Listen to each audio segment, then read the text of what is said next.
Assalamu alaikum to the CEO Lounge. Today we are honored to welcome a dynamic and rather versatile leader whose career trajectory is going to give us powerful and deeper insights into strategic growth and planning, operational excellence, and leadership, particularly in Pakistan's retail industry. He joins us as the face of the supremely renowned, highly and positively acclaimed, and most cherished flagship retail and entertainment destinations located in the hearts of Karachi. With nearly 2 decades of rich experience in strategic and retail management, operations management, handling high stakes sales, he has played an instrumental role in establishing this place's continued success and rather transformation in making it Pakistan's most premier commercial hub. He joined this place in nearly 2017 and ever since then has worked in different capacities and progressive leadership roles, starting off as General Manager Planning and Development, Senior General Manager Operations, Director Operations, Executive Director nearly in the year 2022, and as of today in 2025, he serves as the Chief Executive Officer, is spearheading and overseeing the strategic vision and growth on a regional and national level. During the early stages of his career, he has been associated with multinational and organization with global acclaim, namely Unilever, DuPont, Sigma, Berger Paints, Lawrence Pool, and also Shan Foods that enriched his corporate profile into giving it a breadth and depth of expertise. He's also one of the board of directors of Middle East Council of shopping centers and retailers, contributing further to the evolution of retail practices across the region. Our today's discourse with him is primarily going to be based into delving a little deeper into his leadership journey, into understanding the changing and evolving phase of retail, and what it takes to be on the leading edge of today's dynamic economic landscape. Please help me welcome the face, the Chief Operating Officer of none other than LuckyOne Mall, Mr. Saad Zuberi. Assalamu alaikum, sir. Wa alaikum assalam wa rahmatullah. Jazakallah khair. Thank you so much for taking out time for this. It has been an absolute honor and pleasure that we get to speak to you and our business students particularly get to hear you. Thank you very much. And I'm really thankful that you have given me this opportunity actually to be here and to be able to talk about all these things which I have been doing since I don't know when. Thank you so much. I'll take you a little back in your schooling days so that there can be an association with our students. How did having those business expertise and gumption took its place as a business student? Were you always a business student? Was it something that was coming and it was inherited from the family practices? Was it something that you strive towards? Because you have been associated with a lot of big names, these globally recognized organizations that we know of, namely Unilever and the others. How did the journey towards business leadership evolved over time from a very initial start? Bismillah ar-Rahman ar-Rahim. First of all, again, thank you very much. This introduction itself is, I feel, way too big. Perhaps I'm not too worthy of it. I, most of the Karachiite students, I did my schooling from Habib Public School, then to DJ, and then that was a time when we were all deciding where to go. So when we were studying, it was either engineering or medicine or armed forces or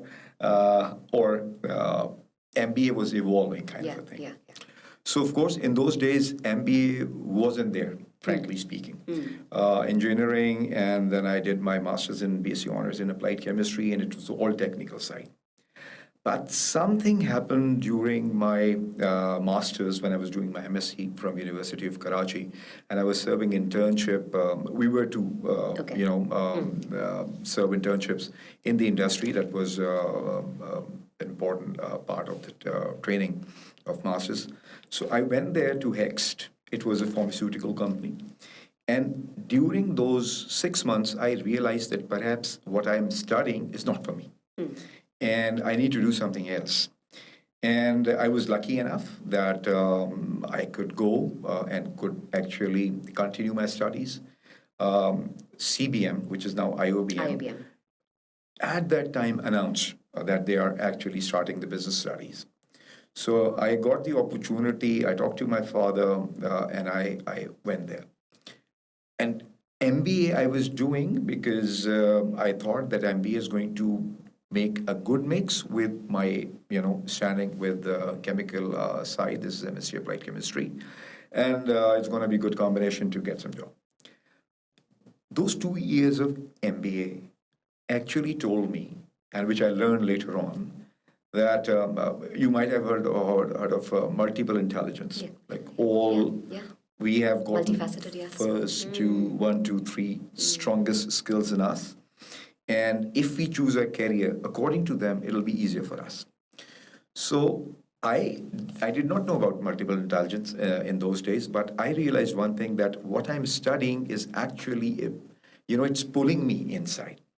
So I was perhaps struggling with the technical subjects, but subjects like marketing, brand management, strategic management, consumer behavior, retail, they were making me sit for hours and studying like anything, and not just studying but thinking.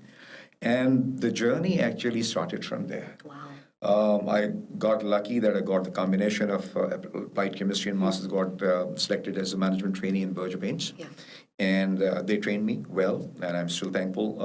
I still consider it to be my parent unit. Yeah. And from there, I got a chance to serve Unilever. Yes. And Unilever turned out to be an academy, a completely transforming academy. Almost 6 years there, sales and operations and a part of marketing, and a lot of training, local training, on-site training, international training, coaching, counseling, everything.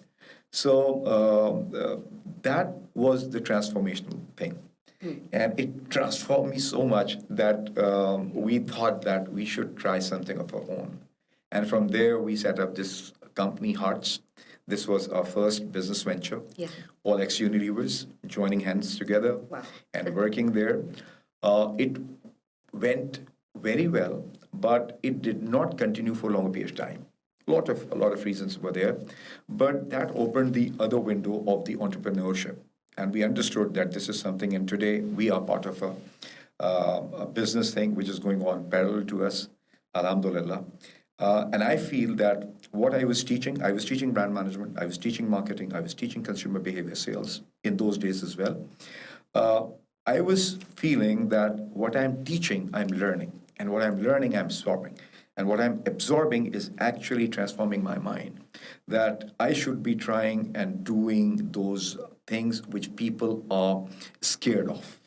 And I was lucky enough that I was always getting a good group of like-minded friends who believed in each other, who did not have this fear factor in their minds. And we started setting up small ventures. Some of them worked out, some of them did not. But we still feel that we are still very much energized and getting more energy from whatever we have done.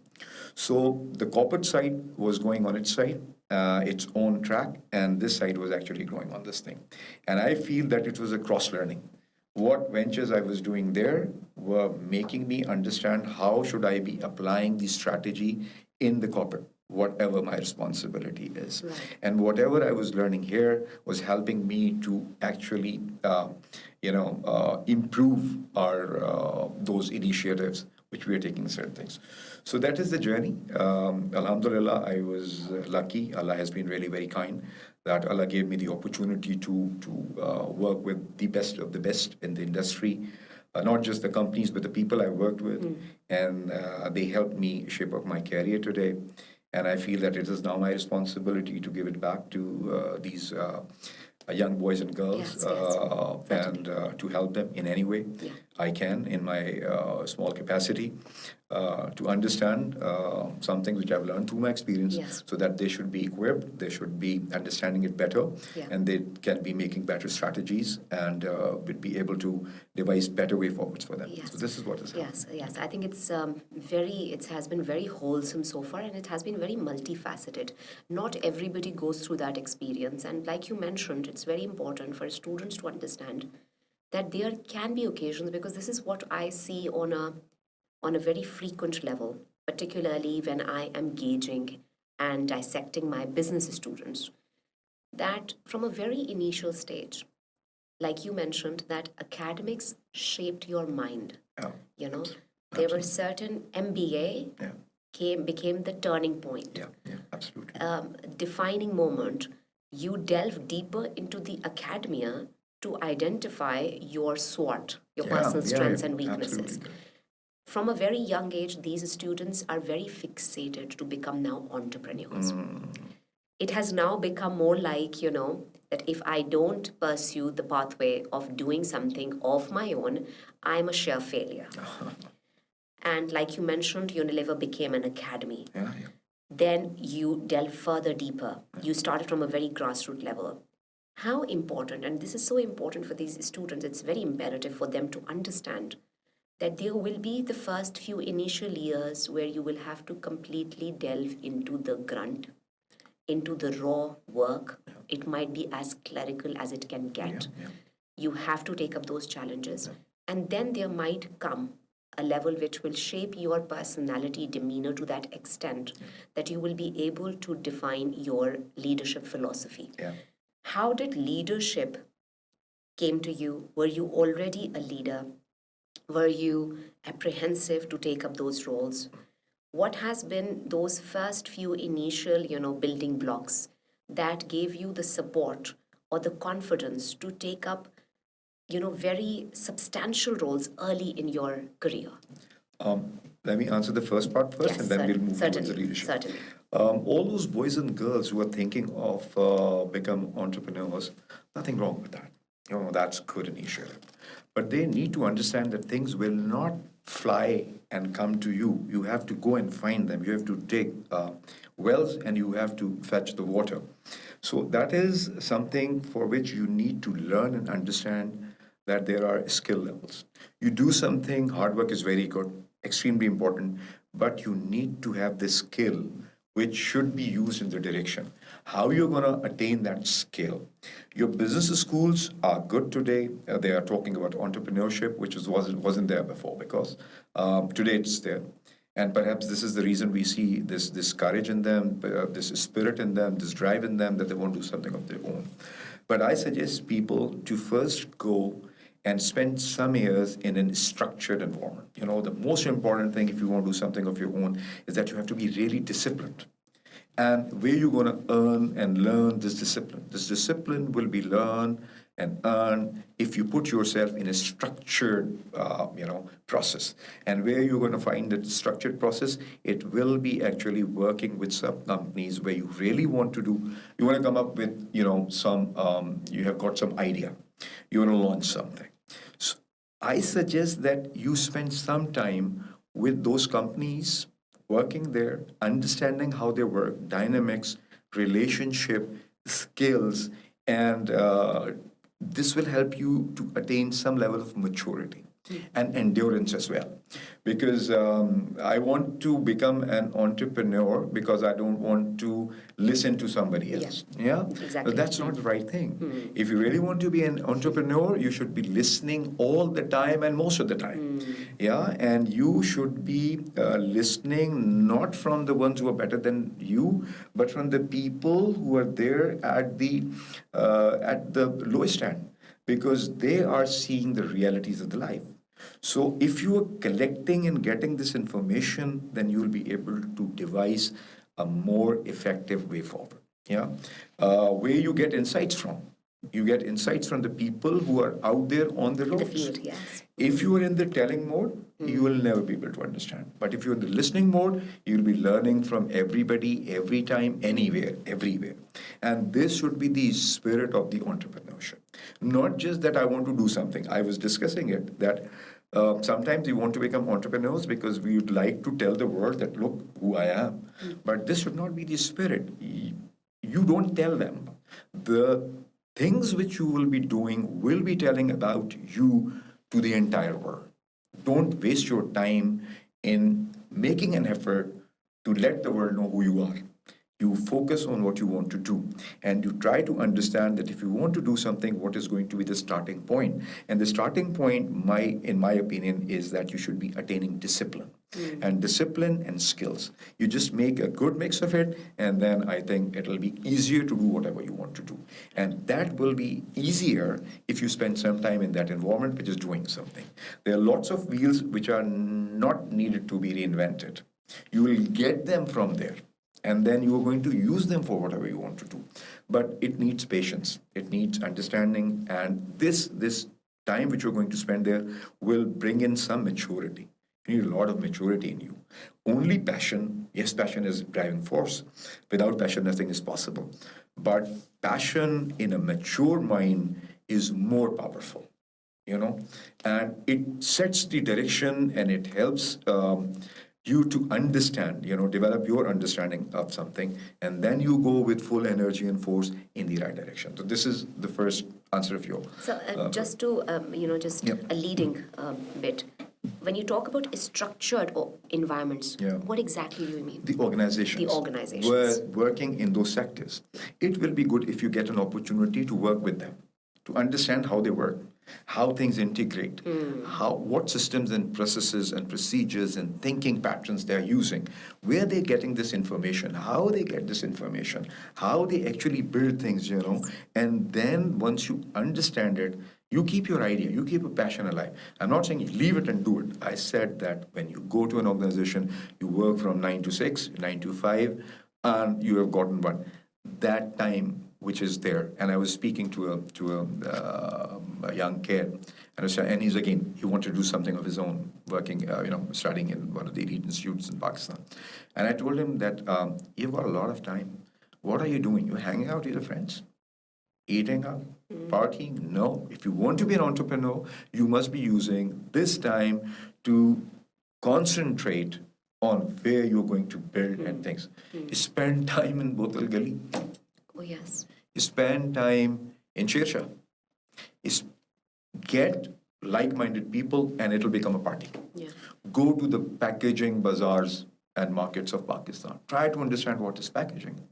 Try to understand, go to the retail outlets, survey them, start developing your observation. You're moving, buy something which you like, but you open your eyes and spend this time in learning from what you're doing. If you're just partying and you are having this dream, so it becomes a nightmare. Yeah. So a dream without an action is a nightmare. So you put some action in your dreams, okay? And you work, you go to your institute, boys and girls who are here.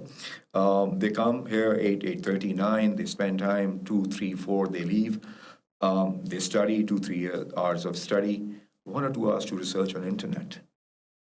1-2 hours, not every day, 2-3 days, once in 2-3 days. Go to the respective markets, observe, talk to the retailers, talk to the boys and girls who are standing, ask them how it's going, collect this information, and if 2 or 3 like-minded friends are going there, trust me, you will be partying. And trust me that it will be work. And trust me that you are building something which is very valuable, turn out to be an asset for you in later stage of time. Because when the other person who will be graduating after 4 years will be having a degree, whereas you will be having like-minded group of people. Yes. You will be having a lot of solid information which has been collected over the period of year.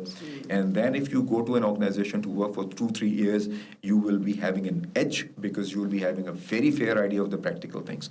So you should not be depending on the internships where you have to serve because your institution sends you. Develop your own internships. Yes. That's internships is a 2 hours internship. Go spend time, collect information, come back, put it, discuss. Your talking shouldn't be, entertainment you like, this is your life, you must be enjoying it. But when you're sitting with those friends, you will be talking about your ideas. You'll be talking about what you have learned. You'll be talking about what you've observed. You will be criticizing it. You will be analyzing it. And you will be cracking new ideas. Shelve it. Studying, working, doing this in your part-time. So 3 to 5 years when you will be planning to come up with something, you will be standing on a much stronger, solid platform in comparison to what you're doing at the moment. So if you really want to do, double thumbs up, go for it.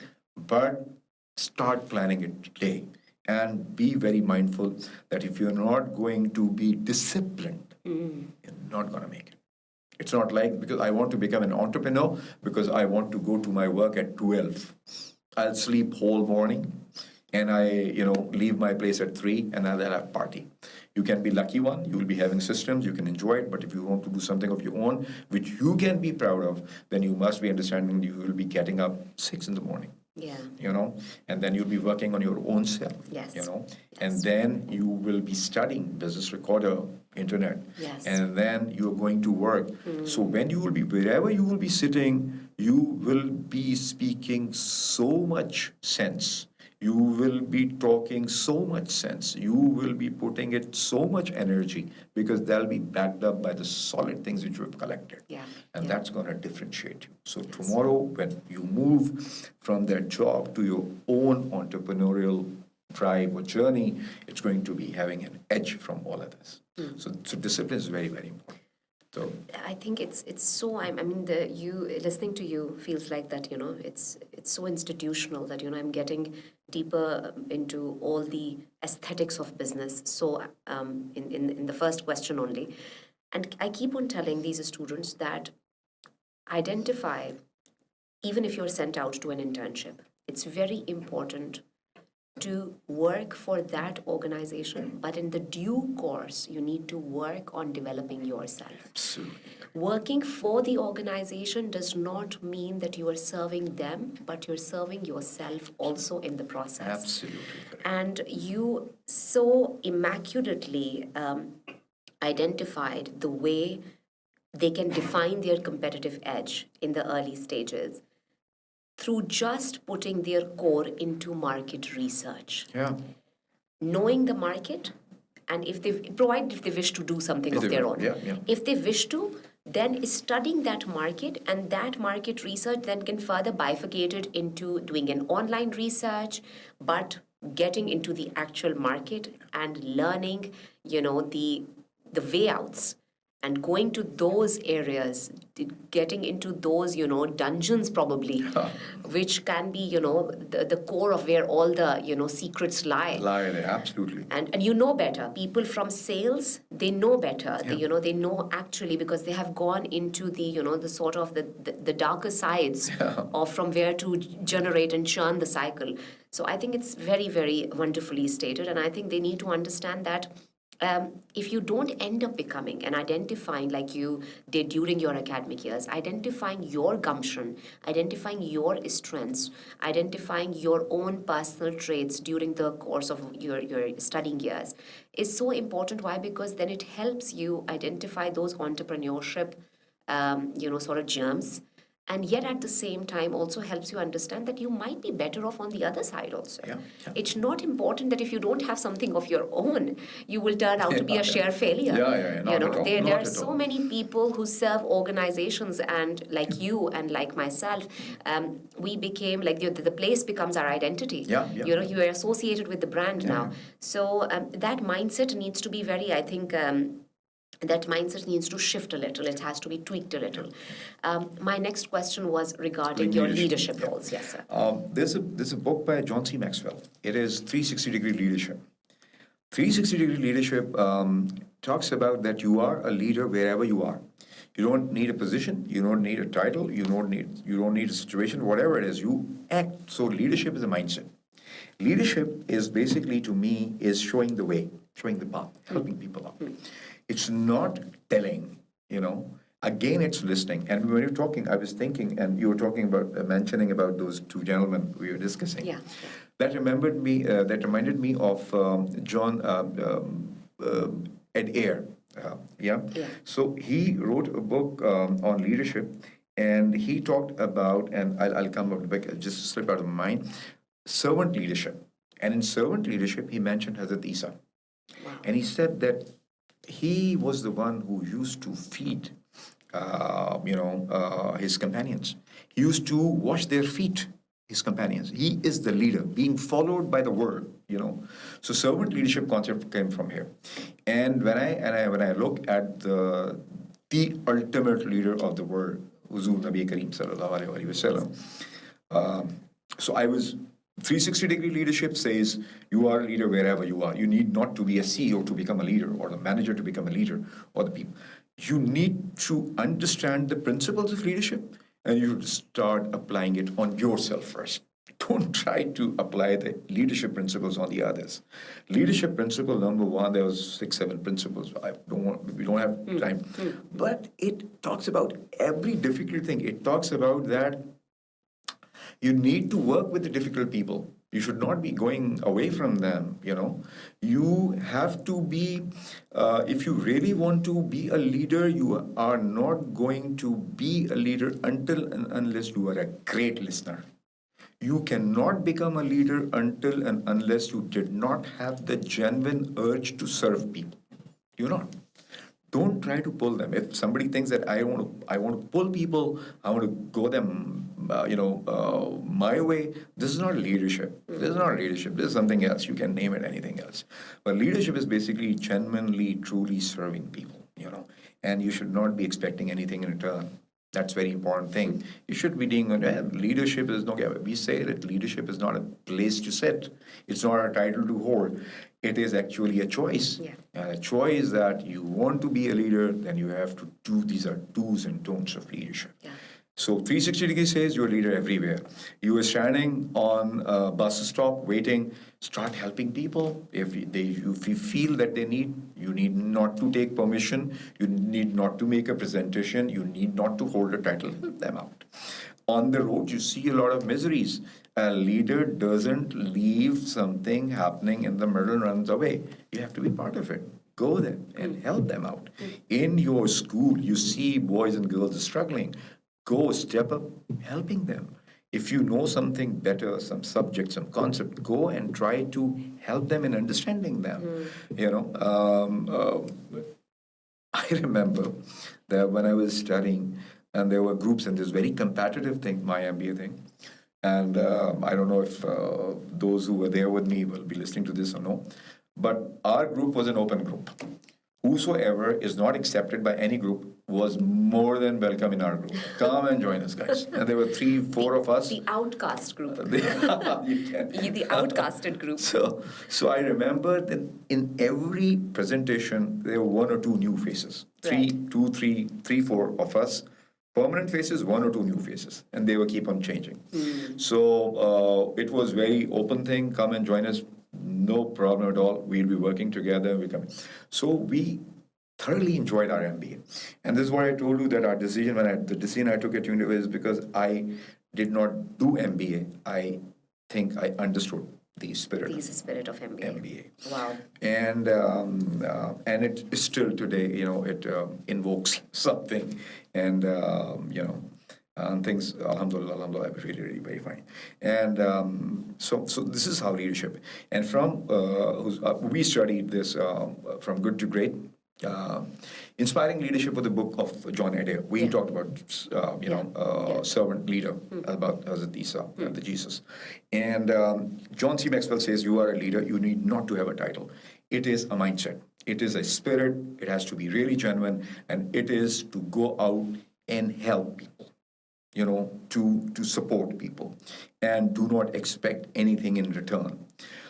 Because there's a parallel system working. We look at the materialist world. We are not putting our time, investing ourselves in understanding a parallel system, which is actually a divine system. This divine system says that you create a space for others, and I'll create space for you. Right. Yes. And the space I'm going to, the creator says that the space I'm going to create for you will be something which you have never imagined. Yes. So take the principles of leadership from there. We saw it from there. We talked about this book From Good to Great, and it talked about the level 5 leadership, and we talk about level 5 leadership, and we say this is this and this and this. And I see when I was studying there, I was teaching leadership, and I was talking about leadership, I was thinking that the world has seen, I don't know, nth level of leadership, which is still not, perhaps our mind has not reached to what level of leadership it was. But it was for sure way ahead of just level 5 leadership. That is Huzur Nabi Kareem Sallallahu Alaihi Wasallam. All aspects which they put there are there, but there are numerous other factors which people must understand that they should also research on it, that if you want to see the leaders, these were the leaders. They face the toughest times. They take the toughest decisions. They believed like it should be believed. They had the faith. What you call the true definition of faith? And it turned around completely.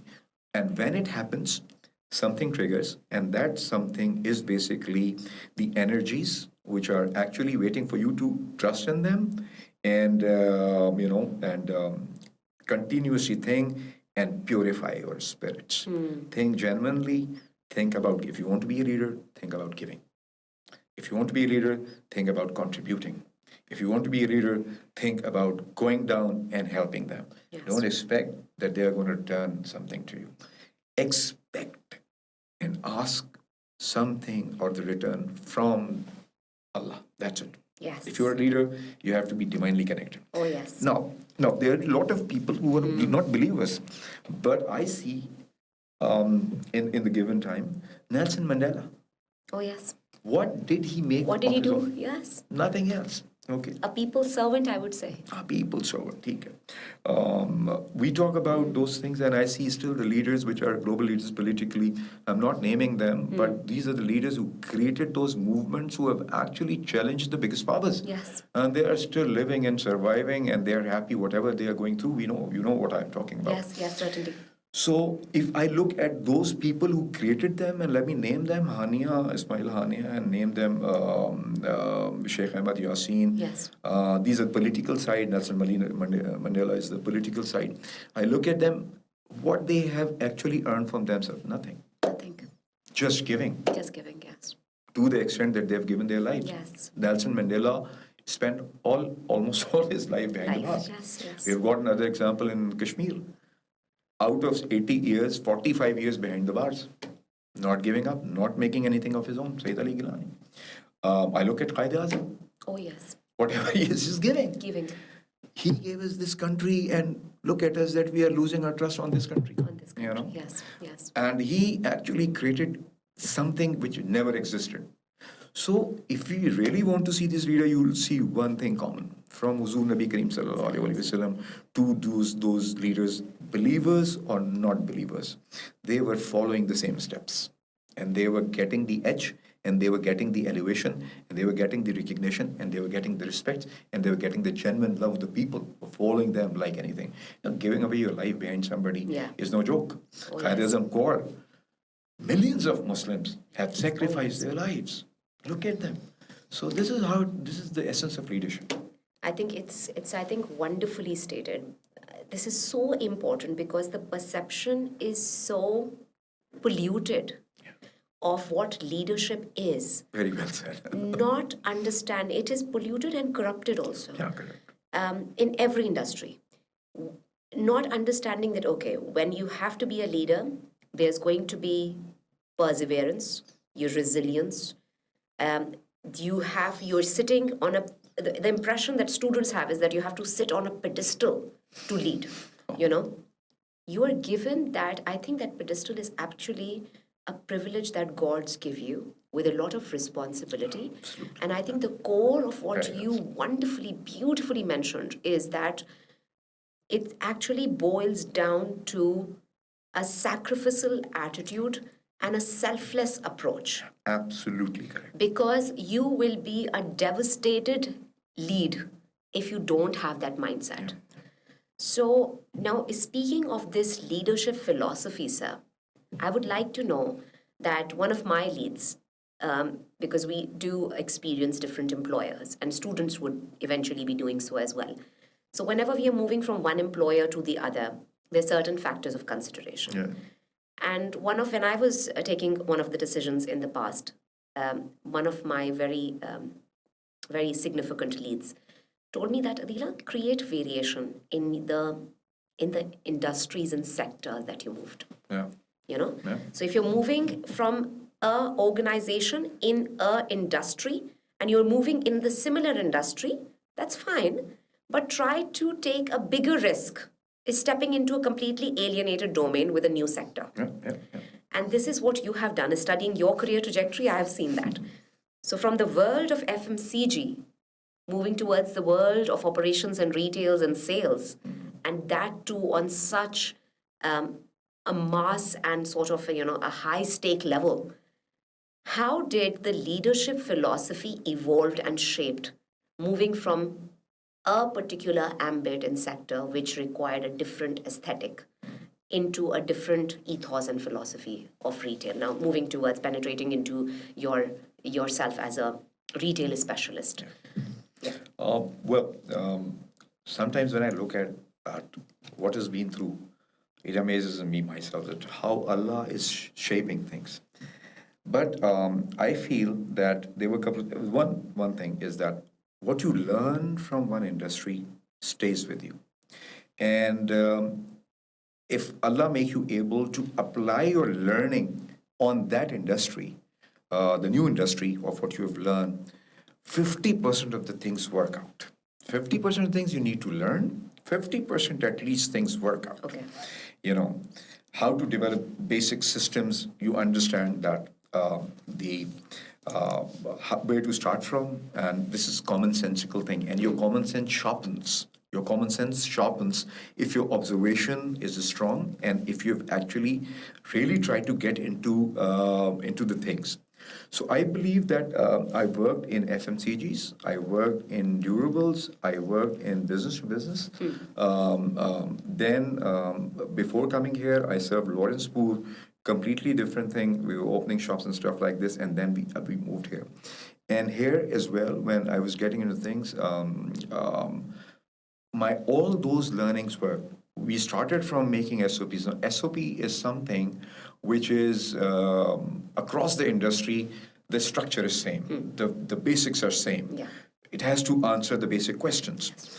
And when I was talking about the SOPs with the people, I told them in DuPont, in their one of their centers in Belgium. Right. We were taken to their one of the big production house, and we were going to their labs, and that was an organization where there were more PhDs working than the salespeople, the marketing people. Wow. Because they are research-oriented, yes. Innovation-oriented. Yes. And I think this is something which we are lacking as businesses in Pakistan, but they are trusting. And it was $56 billion turnover per annum turnover company at that time when I was working at.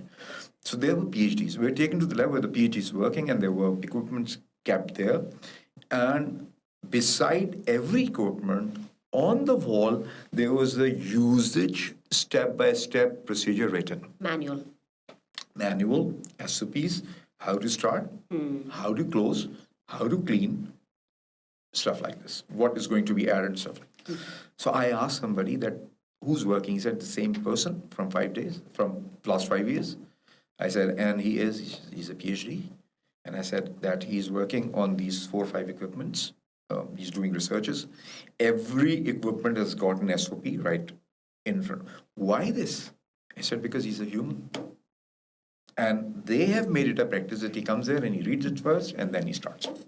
So even it has become his second nature to follow it step by step. And that is the reason they minimize their mistakes. Oh, yes. And they improve their hits.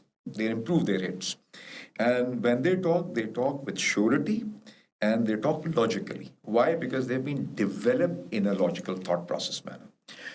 So we started from making systems, and in the systems, my learning improved mega million times in this area.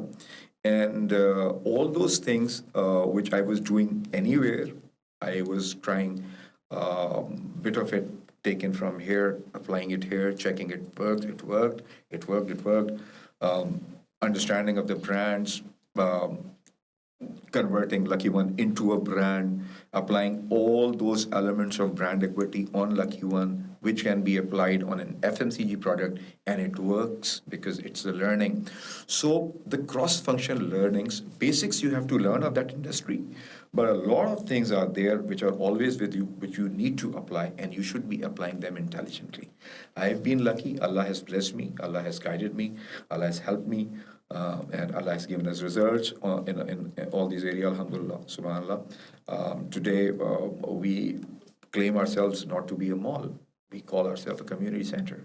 Wow. And when we say our claim is based on our 7 years journey, yes. And we've got a lot of examples. I mean, if I talk about LuckyOne, I can take another couple of hours or days, yes. Because we are doing all those crazy things.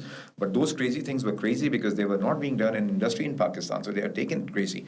But we have gotten our belief on this, that whatever we are doing is being done. Why? Because this is the objective. If somebody has not done in Pakistan, forget it.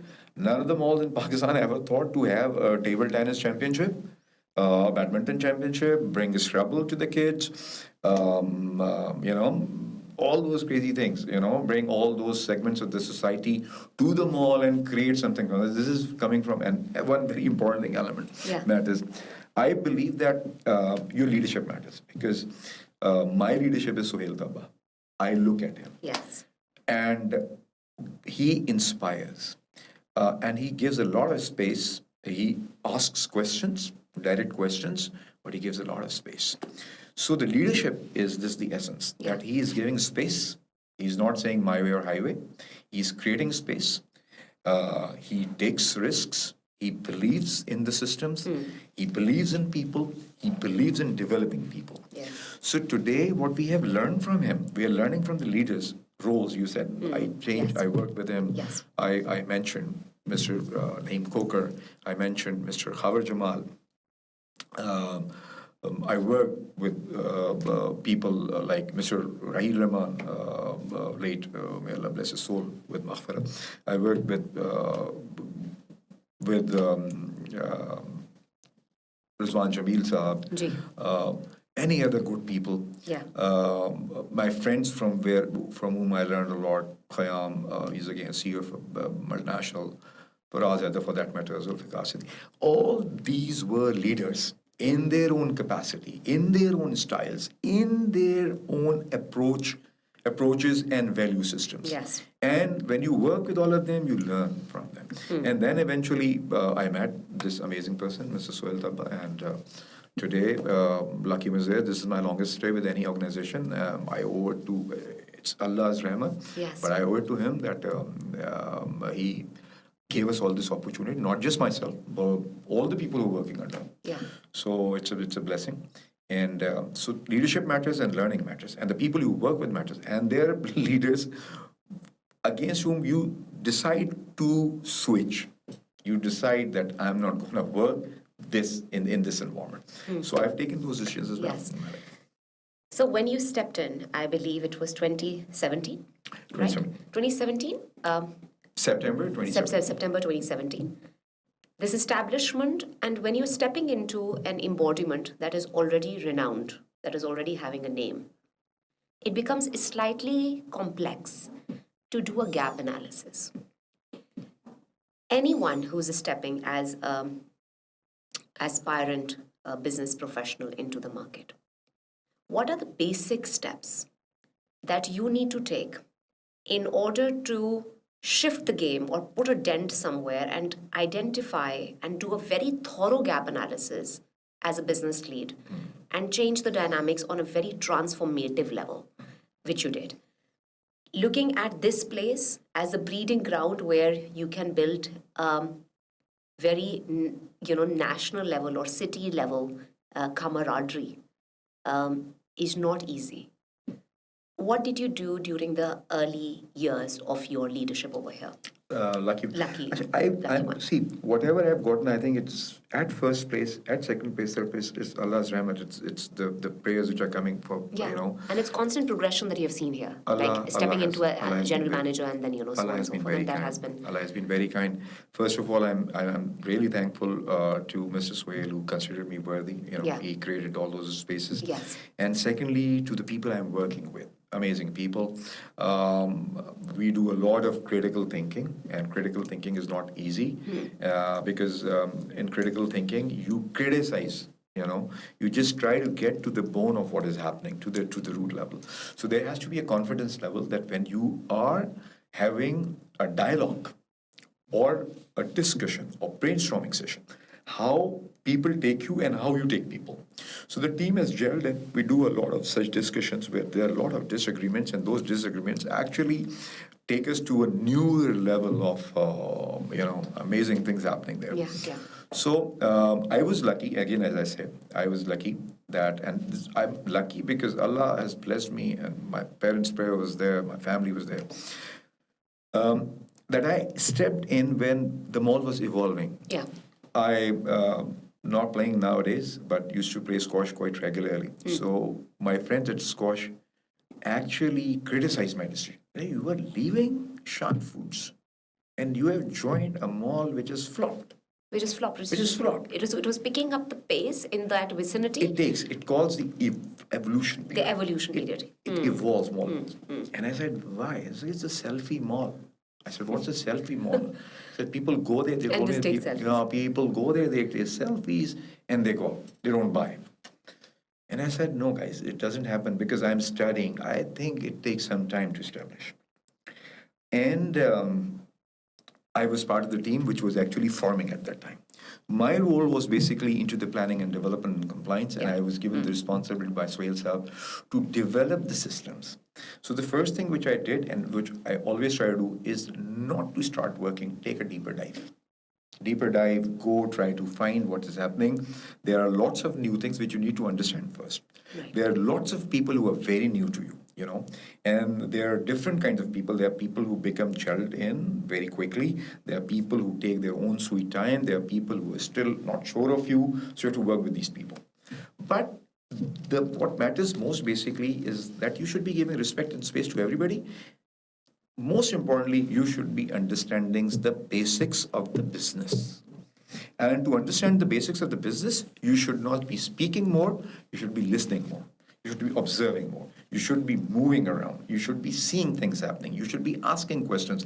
Even from people who are cleaning, you should be asking, what are you using to clean this?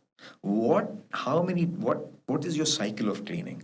Then you go to the people who are working on the ceilings, and you ask them that, what are you doing? What is this duct? You don't try to tell them that I'm the boss. You don't try to tell them that I know everything. If you don't know anything, ask. And you trust me when you ask them, they open up like anything. Because you are giving them respect, you are giving them recognition, telling them, you are the expert, I am as a learner, tell me. And then they tell you so many things about the systems. Yes. And you collect this information, think about it, and you start building it up. Then we started building the SOPs. When I was actually writing the SOPs, I was going to every person and asking what you're doing. And they were telling me what to do. I said, let's start writing it. And how you do it, and this is how you do it. And who else is needed when you're doing it, step by step. And what is the cycle? every day, every week, every month, what they keep on telling all these things. So we started compiling SOPs. Today, I tell you that we've got more than 300 SOPs, proper SOPs, evolving SOPs. And so how frequently they what? I'm sorry to interject. Evolve. How frequently they change? If the system changes, they can change next month. If any system is changed, it's going to be changing next month. And I was being asked by Swell Saab, I told him, SOPs, okay, very good, but who's going to make sure that SOPs are not lying in the files and they are being implemented? They are materialized, yes. And I said, okay, we've got two ways of doing it. We hire the auditors who are going to audit them, or we develop people from inside. Yes. And we formed a committee, a team, which is actually the compliance team, CT. This compliance team is coming like from all sorts of, areas. Right. They're sitting together and they are talking SOPs. Now, these are learning SOPs. I'm learning SOPs of that department and I'm building my own SOP. And I'm finding the gap, and there were people, senior level people, who were being presented those gaps in the implementation, and they are going and they are actually filling the gaps. So it's evolving. So, and then there's a trainer who's training the people on the SOPs. You tell me, kya likha hai SOP ke andar?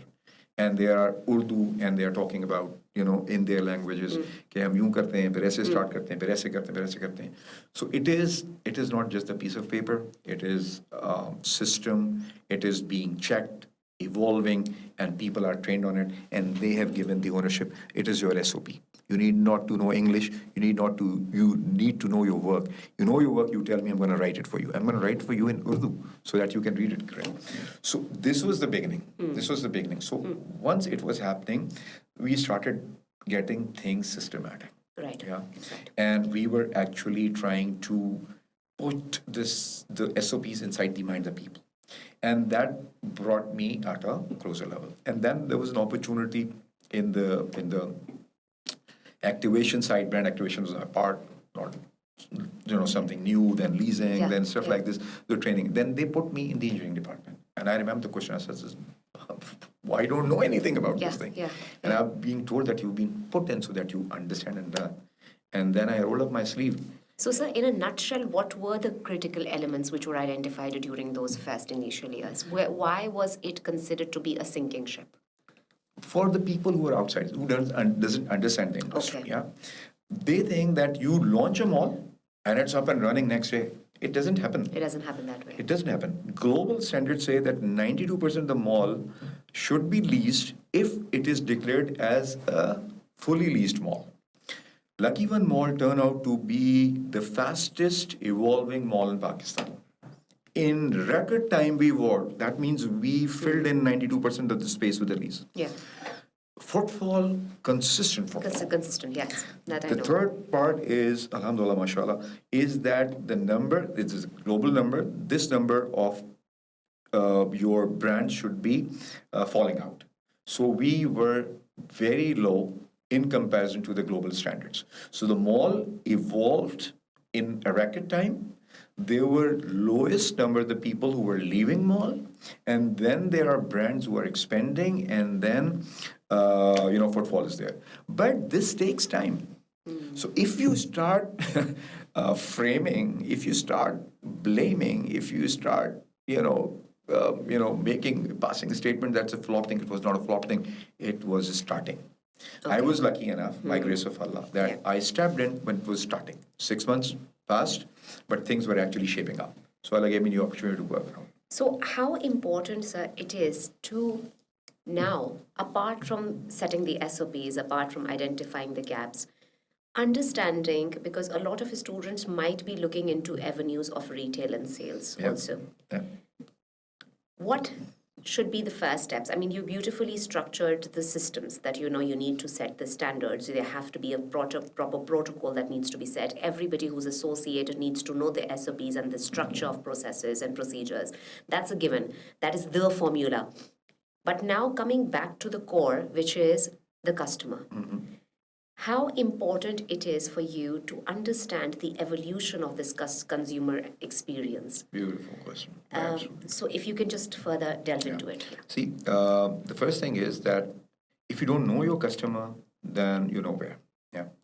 And if you don't know why he or she is coming to you and why he or she has left, then you are a sinking ship already. It's going to happen, on why they're coming, you will not be understanding, you will not be working on it, so they'll start losing the interest. Why they are leaving, if you don't know, you're not going to take it away from you, and they will keep on leaving. Number. So LuckyOne believes in these things. We have gotten till now, we have gotten our own system where we are collecting the feedbacks and we are working on the feedbacks genuinely.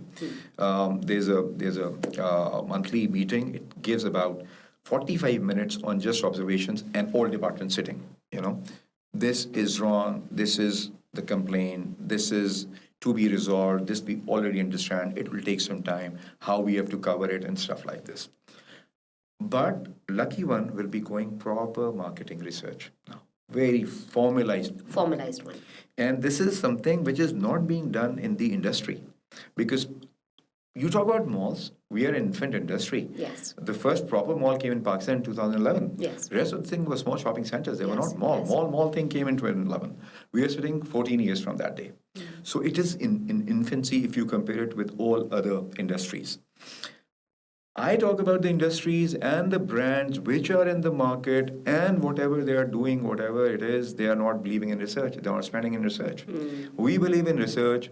We feel that's been 7 years. Whatever was being done 7 years back is now relevant or not relevant. This is to be seen from the eye of the customer. Yeah. And it's working. It is. We are doing it on a smaller scale. Now we are going to do it on a much bigger, larger, and formal scale. So I believe that it's going to open a lot of new avenues for us to understand. Yeah. And alhamdulillah, we're getting these feedbacks from different circles and different times on different things. We don't let them go away. We talk about it. People not happy with anything, we talk about it. Yeah. People happy about something, we appreciate the people. People confused about something, we try to use our channels to clarify it further. So we strongly believe, and we will be further investing on understanding what customers. So any significant innovative strategy or campaign that significantly impacted the customer engagement over there? Anything that you would like to share, that something that you did turned out to be powerful and to kind of like stir up the customer experience and engagement and made Lucky Mall get that one feather in the cap during the initial years. Latest, if I start, we can go with the latest one. Latest one is LuckyOne is Pakistan's first entity to be certified by World Disabled Union as a disabled friendly mall. Wow. First entity in Pakistan, not mall, any building, no building so far, first certified building. And that is because we strongly believe on inclusion. It has started 5 years back, and it is like from, again, Sohail Saab. He just wanted to go and he wanted to bring in these. So we contacted an organization, and kids were here who were intellectually challenged, and they were physically challenged. Right. And LuckyOne invited them and said that go buy your e-dress from any of the outlets. Go buy your e-shoe from any of the outlets. It will be from LuckyOne. Have your meal. It was just a day before Ramadan, 2 days before Ramadan. Right. Have your meal and go happy. It touches us. We started from 250 people. This year, there were 650 boys and girls. Oh, wow. Sole initiative of Sohail Saab. Deva was there. Idaru was there. Tafreech was there. It's been done. It is now known fact of LuckyOne. The second thing is that 6th May is LuckyOne's anniversary. Okay. 3 years back, LuckyOne decided that this anniversary will be dedicated to this beautiful segment of boys and girls. Yes. So boys and girls were coming from an orphanage. Boys and girls were coming from those who can come. We brought them from, first time we brought them in this hospital, terminally ill kids who can come over. there were Pakistan Special Olympics team, which was invited. There were boys and girls from DAF region, from Diva, and from Idaru, and we created the entire thing from them in a miniature. All the specially able All children. special. There were, you know him, Khalid Nam was there. Yes. He was just telling them stories. Yeah, stories, yes. Dil Dil Pakistan on guitar. Yes. And there was Spark Turk School performing for them. And then they bought their dresses and they bought, again, it was anniversary special. They bought their dress, they bought their completely shoes. Dedicated to this and lot, they had this meal, they had great time. So this is how LuckyOne believes in inclusion. This is how LuckyOne believes that they should be extending out, going to these segments, bringing them in and involve them. One thing, from here, involve them, if you're bringing them, are we okay? Is it okay thing for them? And then we did a critical analysis, and then Deva Academy helped us a lot. And we did our audits. And finally, we were given the certification in Sharjah. This certification is Haram is certified, has got the same certification. Masjid Nabi has gotten this certification. I think Heathrow Airport has gotten the certification. So these are the entities across the world. So, sir, there are infrastructural shifts that you have to make? We had to make the arrangements. Okay. Yeah, small thing arrangements. We have to create things so that they can move on their own. Right. Their time. Okay. Yeah. Right. Small things, big things, all things. Right. What is engagement? Engagement is that they basically get themselves or feel themselves associated with something. If I'm associated, I feel engaged, yeah? So what are malls? A shopping place and eating place, yeah? We believe that a mall has to be a community center. It should provide you something which values you, which inspires you, which excites you, yeah? So LuckyOne thought that how we are going to address it. So the first and foremost thing come to us that we are not a convenience place, you know? Okay. Today you can be convenient, tomorrow somebody else can be convenient. So how we are going to create that edge, the edge will be that they say that if there is a place where I can spend my time well, it has to be LuckyOne. So LuckyOne has to create all those kind of things around. There are four aspects. You have to have retail, you have to have food and beverages, you have to have a family entertainment center, and you have to have a grocery store. These are four pillars of any mall. Okay. We went beyond it. We said, let us create things which invite people to LuckyOne Mall, and they get embedded in their mind that they have experienced this thing. So we created LuckyOne's own Pakistan Open Table Tennis Championship. People from the ages of 65, 70 years to boys and girls of 7, 8 years came and they played table tennis. And we gave them cash rewards. We actually, and it was all very professional referees, very professional managers were sitting there. And we were lucky that it was graced by Arif Khan Saab, Pakistan's champion. Arif Nakhuda Saab, Nazli Shakur Sahiba was there, Rubina Shakur Sahiba was there, Javed Saab was there. All these stalwarts of that game were there, and they stayed with us, you know. And then LuckyOne stepped up, and we sent a girl to Qatar, and she brought what you call this bronze medal to Pakistan. Bronze medal. Wow. We supported her. We financed her. Right. Then we did not stop. We said, okay, table tennis is an expensive game. Yes. Rackets, expensive tips. Yeah. Badminton is being played in all the roads of Pakistan when November starts. When stops blowing. Yes. If you go to these socioeconomic class B areas, C areas, you'll see boys have actually put in those lights on the roads. Right. They have actually made the courts through these paints and they put the nets and they played badminton. It's a very, very good activity for ours. Yes. So we brought badminton in. We created the environment. We bought all that equipment. And people from the catchment area from the neighborhood came. The boys who were playing in their apartments came and they played in this beautiful environment with 300, 400, 500 people who were sitting and watching them playing. And they were boys and girls who were there to support the players. And then the people who were having the ranking were also there. And that was an intense championship. So again, and it is named as the table tennis. We named it as Yunus Tabba Memorial Table Tennis Championship. Right. And the badminton is Mr. Abdul Razak Tabba Badminton. And it went on for like a month or two? No. It is just 2 days. 2 days, okay. But I tell you what, in 12 hours, we had to close the nomination part. That's over. We can't take any more entries because we can't hold 436 boys and girls getting themselves registered and appearing and playing. It was full of energy. So we keep on thinking on that, those things which are going to contribute positively, healthy activities, Yes. positive activities, Yeah. associate the Gen Z and with them all, Yes. engagement, Right. they find something of their interest. Yes, certainly. We didn't stop here. We said, okay, this is the physical sports. Let's talk about the intellectual sports. So we brought in Scrabble. Scrabble or chess, yeah. With Scrabble and Pakistan Scrabble Association, we collaborated with them, and they chose the champions ranking tournament in the mall. They chose Pakistani team, which went in Sri Lanka, and they won prizes over there, ranking tournament.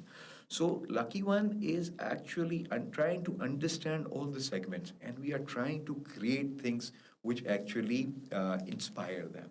And they're all healthy, positive activities. We believe that this is our contribution towards society, and they help us engage people positively. They take good memories with them. Yes. They remember it. The parents remember it. On 14th of August, we invite schools. They come over here, they have their days, and we had to close the gates several times. And it reaches about 75, 80,000 footfall. I mean, there's no place to walk. And they are having all these fun. So it's all about Pakistan on 14th day. They're enjoying, the schools are there, they're performing stuff like this. So we are saying that we are creating those activities which people wanted. It was there. They were not getting any place where they can showcase their talent, where they can get the inspiration. I remember my team told me that the day we had this table tennis tournament, so all the rackets available, all the shuttles available in the malls were sold, wherever they were. A Chopati finished, Carrefour finished. Wow. So I believe that we added something positive in the lives. Yes. Scrabble, they were watching. We have got at least 4 or 5 more plans which we will be rolling out very soon. And again, they are going to do something which is going to add value in the lives of the people. And look what we did in Olympics this time, considering that we made a mark. Nadeem, oh my God. Amazing. And then when you check when you study his story, and from where it rooted from. What an inspiration. What an inspiration. I remember we were all sitting and watching and praying for him. And he used to craft that javelin himself with a stick, with like a craft. He used to craft it personally himself. And then because he did not have the money to afford it. So I think a beautiful story. And from what you told me, sir, it's very uncanny, but being called as a convenience mall goes against you in a way, because you said you're not a convenience mall. Because for me, I think whenever you think of a product or service, convenience should come first. No, convenience is not. We don't challenge convenience. Convenience is there for sure. It's an understood. It's a given. But it is way beyond convenience. Way beyond convenience. Convenience is there. We are making it more convenient. It's not like we are making it difficult. We don't believe in convenience is there, but we are not relying on convenience. We are making it something which is part of your life now. You have got stories to tell your friends. I played, I won. Oh, yes. I participated. I was taken, I was interviewed. I was being shown on the digital media and stuff like this. Now, they take all these great things. And next time they think that I have to practice so that I can play better. And I have the stories because we have done it twice. 2 table tennis tournaments. 2 badminton tournaments, 1 Scrabble. Scrabble has to come again, inshallah. People said that we participated and we practiced. Now we're going to perform better. So you see, we are touching lives. We're touching lives. And this inspires the entire team that we should be doing something great. So alhamdulillah, and we are giving a positive trend towards in our industry as well. And what a powerful and healthy way to build community and bring them together. I mean, what better, you considering yourself as a sports person, and I believe all these initiatives came from, one of your love towards sports. So I think it's beautiful that, we are trying to create such a powerful and healthy, camaraderie in the society, in the community at large. Coming towards understanding the market trends now, and then also the business strategy. How do you look at the future? And I know, because Karachi, I sort of speak from a completely different viewpoint. What do you see the future of shopping malls and retail and commercial hubs in Pakistan now, considering that e-commerce is taking the boom as well? So how do you look at it? How do you navigate those areas? You talked about MECS+R in the beginning. Yes. In the introduction. We are the luckiest ones that our owners, Mr. Saad Zuberi, specifically believes in investing in the people. LuckyOne Mall has gotten the largest numbers of the mall management certified, who are mall management certified, and including myself. When we go there, they're experts from the globe come and talk, and they train us actually. So this is a very old debate that we call it online and brick and mortar. So where the brick and mortar be going once the online will be on boom? And yes, if you look at America, USA, if you look at Europe, yes, there are issues, but we are living in a different world. The different world has gotten different dynamics. Now, malls are entertainment place. There's what you call this retail therapy. Yeah. You go there and buy, and it soothes you. Yes, certainly. When you add experience into it, it adds something else. And as I say that we are working on time well spent, so you are going to the mall, and you are not just buying, you are relaxing. You're relaxing. Certainly. Oh yes. Away from the pressures of what is going outside on the roads.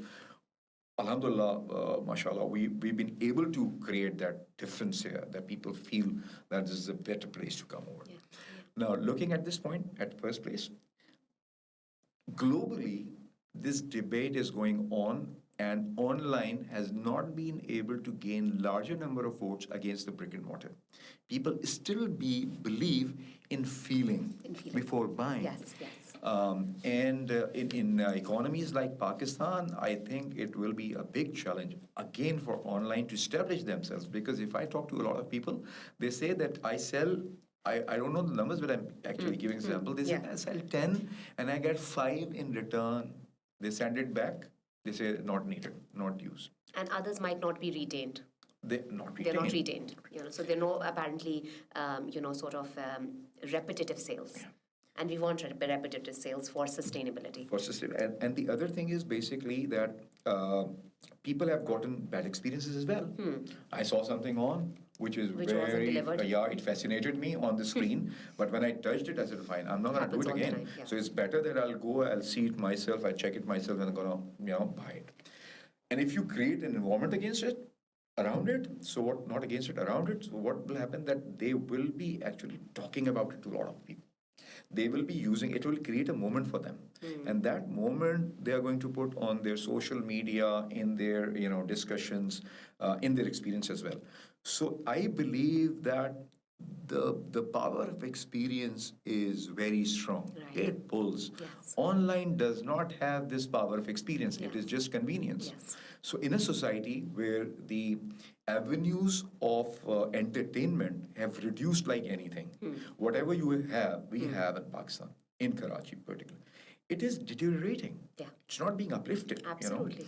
So these shopping destinations, if being taken care of well and understood, the concept is being understood, they become an experience hub as well. People enjoy going there, spending time, relaxing, kind of a clubbing thing. You get back from your office to the mall and family gathers and they eat out and they buy something, go on. So it's a time spent, well spent. This is what we are thinking. Yes. So I see that there is a very bright and strong future, one, for the malls in Pakistan. Two, for retail. Retail is the largest growing sector and segment in Pakistan. And the unfortunate part is that business schools haven't realized it. The business school needs to develop a segment for retail so that retail can get trained professionals. And you must also understand the business, when I say you, it means business schools, that a mall is a proper corporate. Absolutely. It was not being seen as corporate. It was a mall and it was a shop. It was not a shop. And even what was a shop was not a shop anymore. It's not a shop anymore. It has transformed into a corporate. Into a corporate, yes. Yeah. If you look at the bigger brands, they have gotten all those functions which a corporate has. They have gotten proper marketing. Brand is managed. They have gotten supply chain. They have got engineering. They have gotten sales. They have gotten retail people. Everything, new things. Leasing has evolved. What you call this visual merchandising is involved. We were doing merchandising at the shops, I remember, when I was doing the retail thing. Today, the visual merchandising is an art. You are getting people who are qualified interior designers coming with a philosophy and coming up with every 5 years, the good brands change their outlook because they want to keep people excited and engaged. Yes. A new thing is seen. So something new is evolving, and we've still not been able to provide the industry the right sort of professionals who come trained and who've been able, and this is going to be bad. Here, the industry has to connect with the academia. Yes, academia absolutely. And academicians, what you call them, have to connect themselves and understand that they need to learn it. Yes. And they need to put or make them part of their syllabus. Yes. So this is how it needs to work. And so I think it is such an omnipotent stage in this. And I keep on telling my students that, you're living in such a stage in your life which is thriving in itself. Why? Because every resource is so readily available. Our audience right now, although I'm, right now in discourse and communication with one of the business leaders, right? So it's actually capturing my business audience. But when I talk about my business audience, it does not mean that my law students or law professionals and graduates will not be making use of this, because there's definitely going to be a legal division. Every day. Every single day. Every day. And probably a very non-sleeping and active one. Very active. Aggressive. It will be very aggressive. There will be a marketing wing. There will be an IT department that works, and does magic when it comes to. There must be data analysis and data scientists playing a huge role.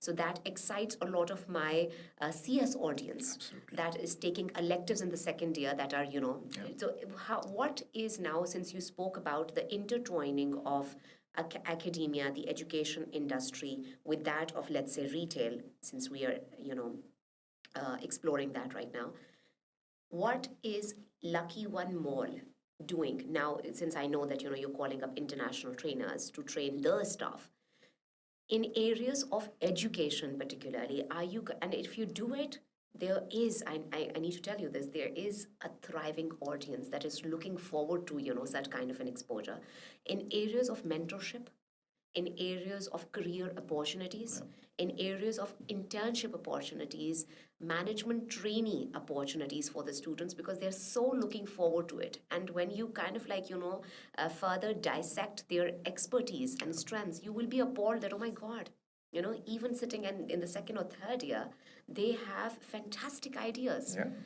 Such rich winning ideas, out of the boxed approaches that might be so useful for the industry. So is LuckyOne Mall doing something in areas of vocational development of the students or not? Yeah, very good. And if you do, then what is your, let's go start. Law is started with law. We can't live without lawyers. Yes. That's the part of life. Yes. And we have got a corporate lawyers wing, which is looking after the group, and LuckyOne is part of that group. Certainly. So we've got lawyers working for them, and we need them very much. Excellent. LuckyOne has gotten state-of-the-art facial recognition system. Don't call it a footfall calculation. We call it footfall analysis system. We don't have a counter system. We have got analysis system. They tell us how many people are there in the mall, how many cars have come, how many are parked, what is the occupancy level, which floor has gotten how many number of people, who's coming to our mall. Yeah, we have reached the men, women, kids. Wow. Yeah, The demographics also. the demographics. We're moving towards that. Then we have gotten this thing that the data thing. We are working on data thing day in day out. Every month there is a meeting. Where were we last year, this month? Where are we here? And not just this. What is the impact of the incremental footfall? Alhamdulillah, it's increasing.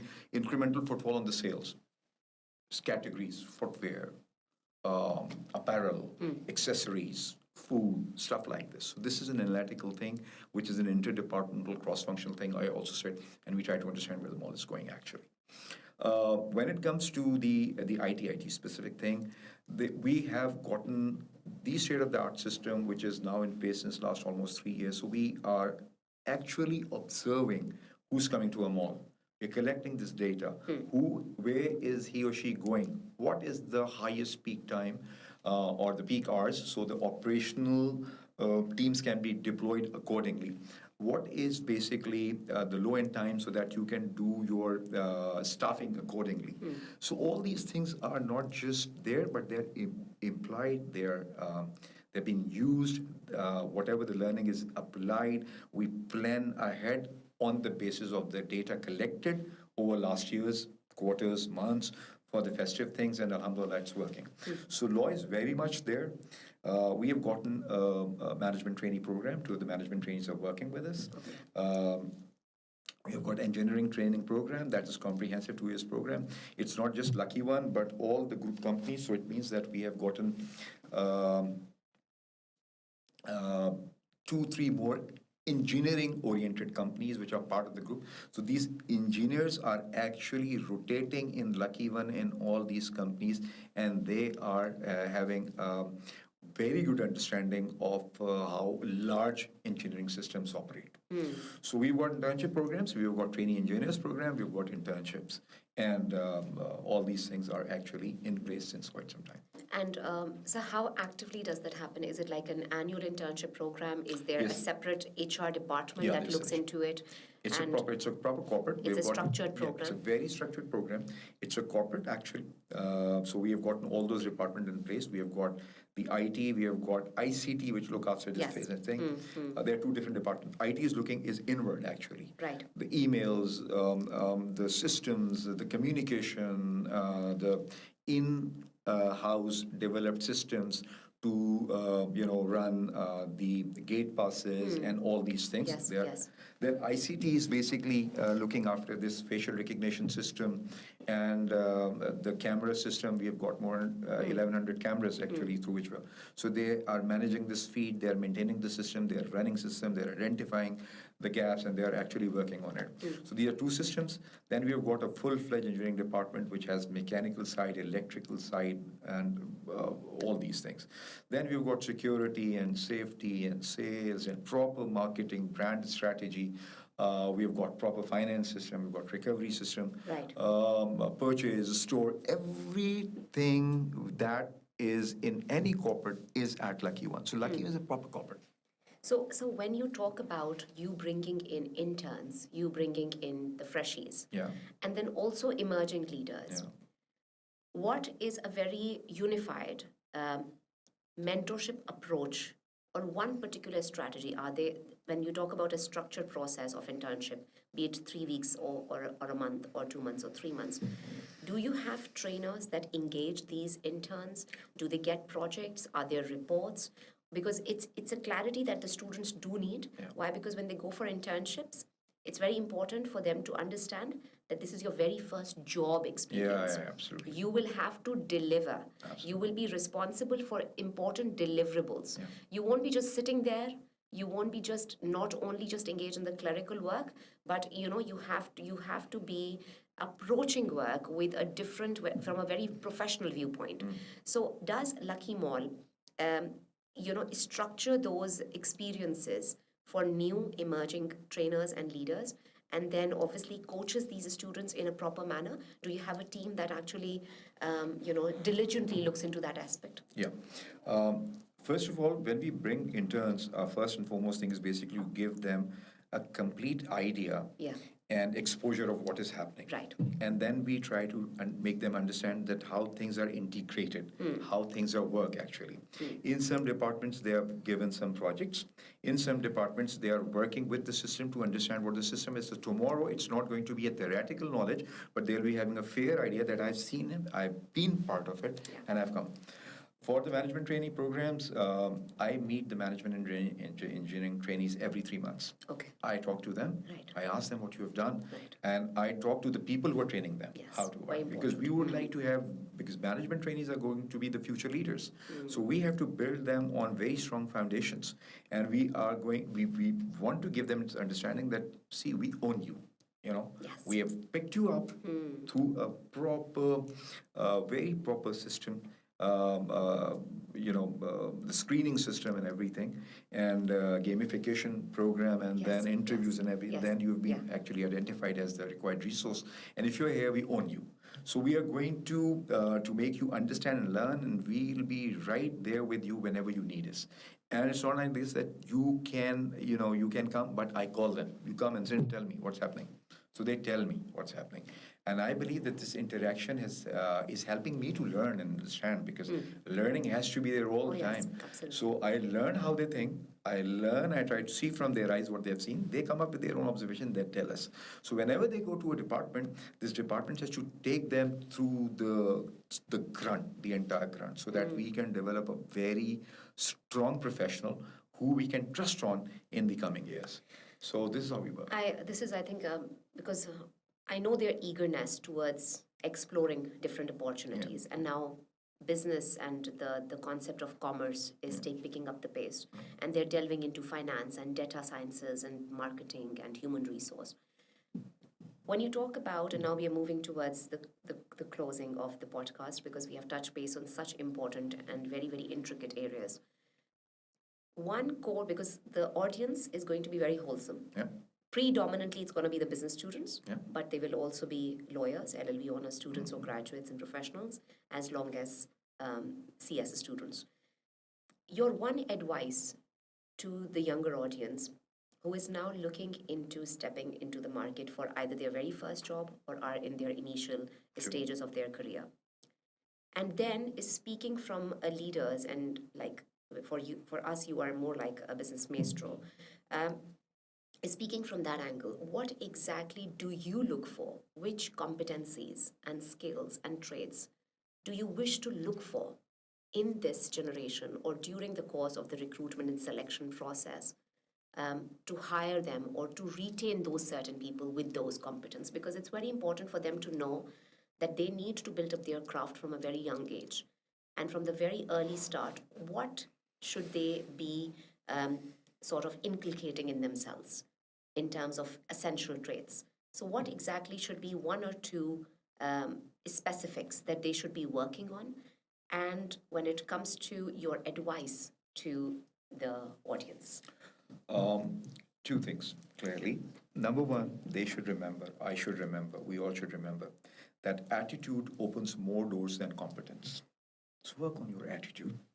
If you are positive, then you will be seen and felt, and you will be picked up, and it'll be opening more avenues and doors for you. Okay. So very important. Be very positive. Second is that you should be thinking on one thing, and that is to contribute. I should be thinking that how I can contribute, and he or she should be thinking that how she can contribute at the lowest stage, at the medium level, at the topmost level. Mindset should be how to contribute and continuous contribution. Third thing is what I see missing perhaps in myself first and then from others is the attitude of the gratitude. If it's not going to be the attitude of the gratitude, the first thing it's going to hamper is your own attitude. The first thing, and it's going to hit bad, is basically your ability to think positively.